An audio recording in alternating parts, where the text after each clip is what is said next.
ध्रुव तारा की कहानी। राजा उत्तनापाद ब्रह्मा जी के पुत्र मनु के पुत्र थे।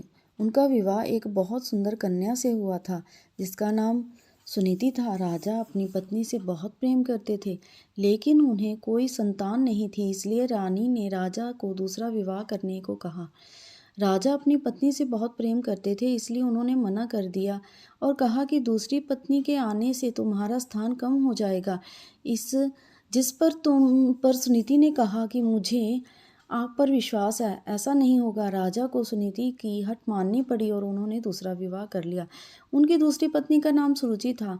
विवाह के बाद जब सुरुचि महल में आई तब उसे राजा की पहली पत्नी के बारे में पता चला।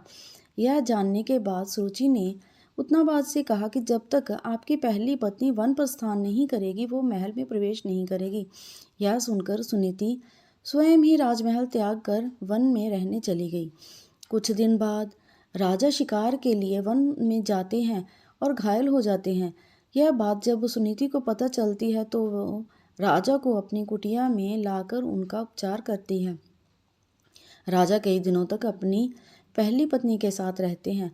उस दौरान सुनीति गर्भवती हो जाती है और उन्हें पुत्र रतन की प्राप्ति होती है जिसका नाम ध्रुव रखा जाता है, जिसके बारे में राजा को ज्ञात नहीं रहता।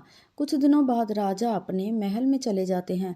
वहाँ भी रानी सुरुचि को पुत्र रतन की प्राप्ति होती है जिसका नाम उत्तम रखा जाता है। कुछ समय बाद राजा उत्तनापाद को ध्रुव के बारे में पता चलता है। वो रानी सुनीति को महल में आने का आग्रह करते हैं लेकिन वो नहीं आती। ध्रुव को कभी कभी महल भेज दिया करती थी। यह सब देखकर रानी सुरुचि को ध्रुव से घृणा होने लगती है। एक दिन ध्रुव अपने पिता उत्तनापाद की गोद में बैठता है। यह देखकर रानी सुरुचि को क्रोध आ जाता है और वो उसे धक्का देकर अपशब्द कहती है और उसे छोड़ी हुई स्त्री का पुत्र कहकर अपमानित करती है। नन्हा ध्रुव कुटिया में आकर माँ को पूरा घटनाक्रम सुनाता है। तब माता सुनीति उसे समझाती है, बेटा अगर कोई बुरा कहे तो उसके बदले में उसे बुरा मत कहो, इससे तुम्हें ही हानि होगी। अगर तुम अपने पिता की गोद में सहसम्मान बैठना चाहते हो तो भगवान विष्णु की उपासना करो, वो जगत पिता हैं। अगर बैठना है तो उनकी गोद में बैठो। बालक ध्रुव के मन में यह बात बैठ जाती है और वह यही भाव लिए जमुना तट पर नहाने जाता है। वहाँ उसकी मनोदशा जानकर नारद मुनि आते हैं और वो ध्रुव को भगवान की भक्ति की विधि बताते हैं, जिससे जानने के बाद ध्रुव कठोर तपस्या में लीन हो जाता है। कई महीनों तक खड़े होकर तपस्या करता है। कभी जल में तपस्या करता है तो कभी एक उंगली पर खड़े रहकर निरंतर ओम नमो वासुदेवाय का जाप पूरे ब्रह्मांड में गूंजने लगता है। नन्हे से बालक की इस घोर तपस्या को देखकर भगवान उसे दर्शन देते हैं। बालक ध्रुव भाव विभोर हो उठता है और कहता है, मुझे माता पिता की गोद में बैठने नहीं देती।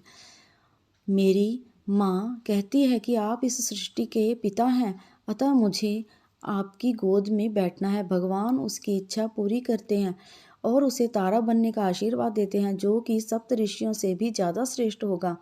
उस दिन से आज तक आसमान में उत्तर दिशा की ओर ध्रुव तारा चमक रहा है। ध्रुव तारे की कहानी आपको कैसी लगी कमेंट में ज़रूर लिखें। ऐसी ही और कहानियाँ सुनने के लिए चैनल को सब्सक्राइब करें, लाइक और शेयर भी करें।